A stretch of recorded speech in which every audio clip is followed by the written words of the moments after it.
झारखंड विधानसभा की कर्मी अंजना तिवारी की रांची के सेंट वीटा अस्पताल में इलाज के दौरान मौत हो गई। मौत के बाद परिजन और विधानसभा के कर्मी इसे मौत नहीं बल्कि मर्डर बता रहे हैं, क्योंकि परिजनों का आरोप है कि अंजना तिवारी पैदल चलकर अस्पताल पहुंची थी, क्योंकि उनके गॉल ब्लैडर में एक स्टोन हुआ था और उसका ऑपरेशन होना था। लेकिन ऑपरेशन के दौरान ऐसा क्या हुआ कि अंजना तिवारी की स्थिति काफ़ी गंभीर हो गई और तुरंत उन्हें दूसरे अस्पताल रेफर कर दिया गया और फिर उनकी जान चली गई। इस वीडियो में हम आपको विस्तार से बताएंगे। उससे पहले बता दें कि जब आज सुबह करीब 9 बजे ये खबर निकलकर सामने आई कि झारखंड विधानसभा में कार्यरत अंजना तिवारी की मौत हो गई है, उसके बाद उनके पार्थिव शरीर को विधानसभा के परिसर में रखा गया अंतिम दर्शन के लिए, और वहीं पर विधानसभा के सभी कर्मी जो है घंटों तक धरना पर बैठे रहे और मेडिकल बोर्ड बनाकर पोस्टमार्टम कराने की मांग करने लगे। अभी जब मैं ये वीडियो बना रहा हूँ तब ये जानकारी निकलकर सामने आई है कि रांची डीसी के आदेश पर एक मेडिकल बोर्ड के साथ साथ वीडियोग्राफी पोस्टमार्टम के कराने का जो आदेश है वो रांची डीसी ने जारी कर दिया है। सवाल यही है और सबके मन में यही सवाल उठ रहा है कि आखिर अस्पताल में उस दौरान क्या हुआ था। परिजनों ने जो जानकारी दी उसके अनुसार अंजना तिवारी के गॉल ब्लैडर में स्टोन था, और जो रांची के लोअर बाजार थाने में जो लिखित आवेदन दिया गया है उसमें जो बातें कही गई है वही मैं आपको बता रहा हूँ कि उनके गॉल ब्लैडर में एक स्टोन था। उस स्टोन का ऑपरेशन करवाने वो पैदल चल कर गई थी। उनके साथ उनकी एक बेटी करीब 17-18 साल की थी, वो मौजूद थी।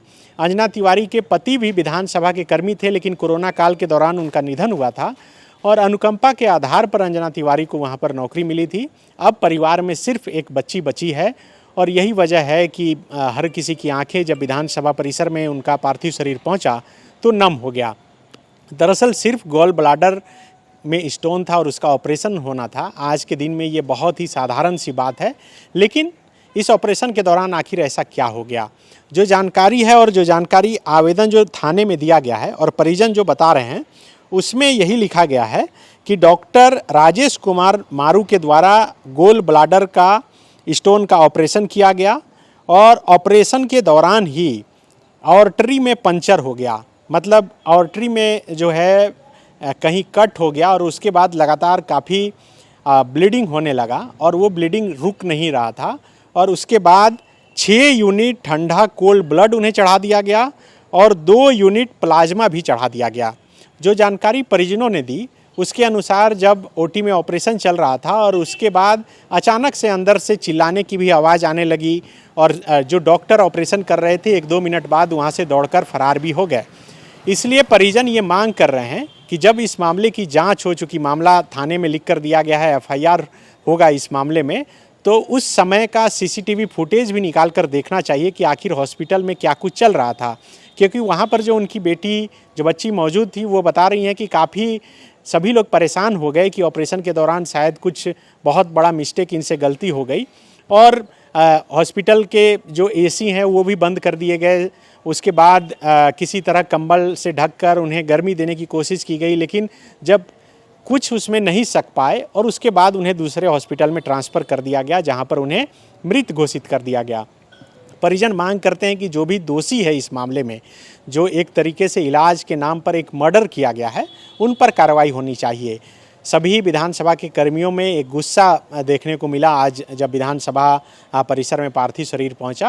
रांची डीसी के आदेश पर जो है एक वीडियोग्राफी के जरिए पोस्टमार्टम तो यहाँ पर किया गया और पोस्टमार्टम के बाद हो सकता है उनकी अंतिम संस्कार भी कर दिया जाए, लेकिन एक सवाल अभी भी जिंदा रहेगा कि आखिर ऐसा क्या हुआ। तो ये जवाब अब तक अस्पताल प्रबंधन की ओर से नहीं आ पाया है। हमने भी कोशिश की कि सेंट वीटा हॉस्पिटल जो रांची के फिरायालाल चौक के पास मौजूद है उससे जान सकें कि आखिर क्या कुछ हुआ था, तो अस्पताल की तरफ से अब तक कोई बयान नहीं आया है। लेकिन जो जानकारी निकलकर सामने आई है वो काफ़ी गंभीर है कि आप समझिए कि गॉल ब्लैडर में स्टोन का एक ऑपरेशन कराने के दौरान इस तरह की घटना घट गई।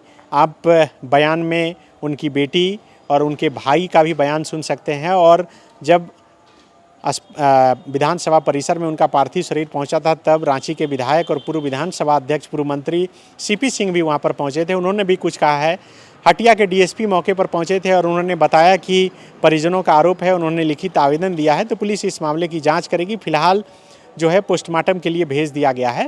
लेकिन एक बड़ा सवाल ये है कि रांची के प्राइवेट हॉस्पिटल में जिस तरह से मरीजों को सिर्फ पैसा उगाही का एक जरिया मान लिया जाता है और फिर कहीं ना कहीं ऐसी घटनाएं निकलकर सामने आती है जो सचमुच में चौंकाने वाली है। देखना होगा कि जांच के बाद इस मामले में क्या कुछ निकलकर सामने आता है। तो गॉल ब्लैडर का ऑपरेशन था, तो गॉल ब्लैडर और सर्जरी के टाइम पे उनकी आर्टरीज़ को कट लग गया था, जिससे उसे एक्सेसिव ब्लीडिंग हो गई थी। तो उसके बाद ही से उनको ब्लड चढ़ाया गया था काफ़ी ज़्यादा, एंड देन उसके बाद से उनकी बॉडी का टेम्परेचर भी काफ़ी डाउन गया था। उसके बाद से उनकी तबीयत ख़राब हो गई थी, उनकी सिचुएशन क्रिटिकल हो गई थी। तो डॉक्टर क्या बोले, मतलब क्या लग रहा है कि हॉस्पिटल डॉक्टर की लापरवाही है? जी, क्योंकि डॉक्टर ने पहले बताया ही नहीं। हम लोग जब भी आईसीयू में जाके उनसे पूछते थे, वो बोलते थे कि सब कुछ नॉर्मल है, लेकिन एक्चुअल में चीज़ नॉर्मल नहीं थी। क्या बोल रहे हैं आप लोग, क्या हुआ था? सेंटेविटा हॉस्पिटल में इनकी गोल ब्लैडर की ऑपरेशन हुई थी इस संडे को। ऑपरेशन के पहले सारा जांच कराया गया था, इनका सब चीज़ ओके था, नॉर्मल था, तब डॉक्टर के द्वारा ऑपरेशन किया गया। ऑपरेशन के दौरान कुछ इनको बहुत ज़्यादा ब्लीडिंग, संभवतः कुछ आर्टरीज वगैरह कटने से काफ़ी ब्लीडिंग होने लगी। डॉक्टर हम लोगों से कुछ बताया नहीं और वो 2 बजे तक मतलब पूछते रह गए, जो कि 8 बजे सुबह में लगभग ऑपरेशन हुई थी और वो आईसीयू में रखे हुए था। जब पूछा गया तो बोला वो लोग कुछ बता नहीं रहे थे। यहाँ तक कि मतलब जब बहुत कोशिश किया गया तो मोबाइल लेके भी अंदर नहीं जाने दिए। जब बहुत प्रेशर किया गया उन लोगों को तो बताया गया उनके द्वारा कि मल्टीपल आर्टरी कट गया है, उसके कारण काफ़ी ब्लीडिंग हुई है और 2 यूनिट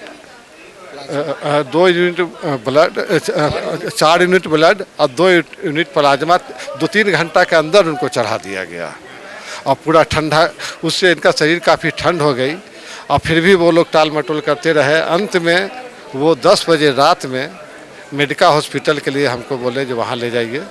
जब वहाँ ले गए तो डॉक्टर बोले कि इनका मल्टीपल ऑर्गन्स कुछ भी काम नहीं कर रहा है, सब फेल हो गया है। फिर लाइफ सपोर्ट पर इनको रखा गया, आज सुबह डेथ हो गई। क्या लग रहा है, इलाज में लापरवाही? इलाज में लापरवाही नहीं, यह एक मर्डर है, क्योंकि गोल ब्लैडर का ऑपरेशन एक दिन पहले सारा टेस्ट हुआ, सब चीज़ ओके था और उसका सब चीज़ फेलवर हो गया।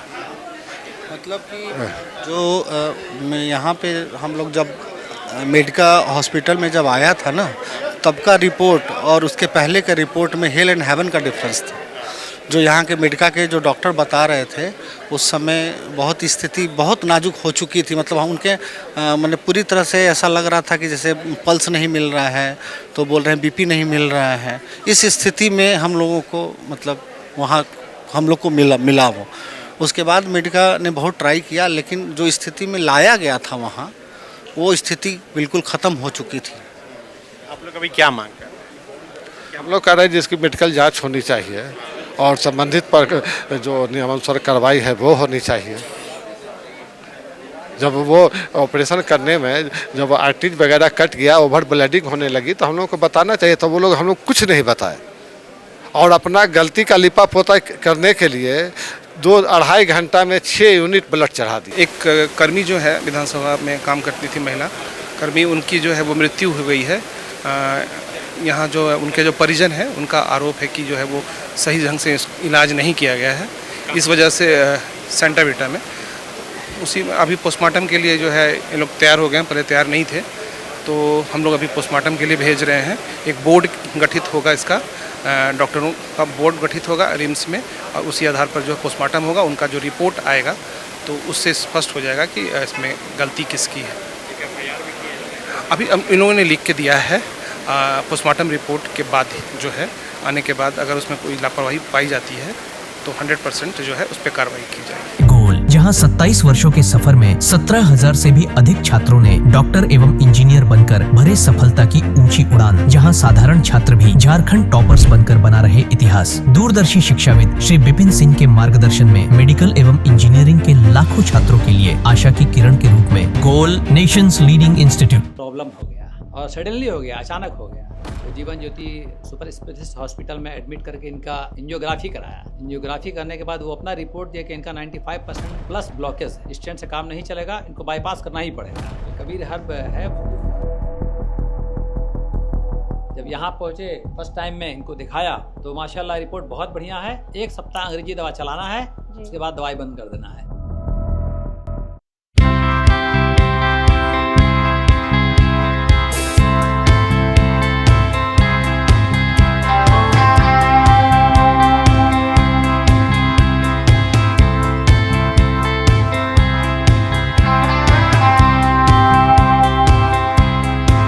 सरकारी परीक्षा की तैयारी का सबसे भरोसेमंद नाम NIBM। अच्छा कोचिंग ढूंढ रहे थे तो फिर गूगल में ही बताया कि यहाँ का रेटिंग भी बहुत अच्छा था। पुरुलिया से आए हैं यहाँ पर कोचिंग करने के लिए। NIBM के बारे में मेरे एक भैया हैं जो पिछले साल ही बैंकिंग यहीं से प्रिपरेशन किए और इस बार IBPS PO में सिलेक्शन लिए। मेरा अभी फाइनल सिलेक्शन हुआ है RRB PO में, उत्तर बिहार ग्रामीण बैंक में। मेरा फाइनल सिलेक्शन RRB PO में हुआ है। IBM, thefollowup.in, like, share and subscribe. www.thefollowup.in